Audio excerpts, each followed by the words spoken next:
नमस्ते रुद्रमन्यव उतोत इषवे नमः। नमस्ते अस्तु धन्वने बाहुभ्यामुत ते नमः।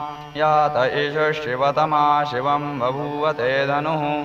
शिवा शरव्या यातवतया नो रुद्रमृडया। या ते रुद्रशिवा तनूरघोरा पापकाशिनी। तया नस्तनुवाशन्तमया गिरिशन्ताभिजागशीः। यामिषं गिरिशन्तहस्ते बिभर्ष्यस्तवे। शिवाङ्गिरित्रतां कुरु महिगंसीः पुरुषं जगत।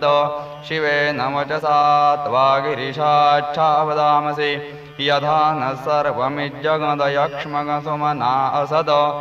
अद्य वोचदधिवक्ता प्रथमो दैव्योऽभिषग। ऐज्ञश्च सर्वाञ्जम्भयन् सर्वाश्च यातु धान्यः। असौ यस्ताम्रो अरुण उत बभ्रुः सुमङ्गलः।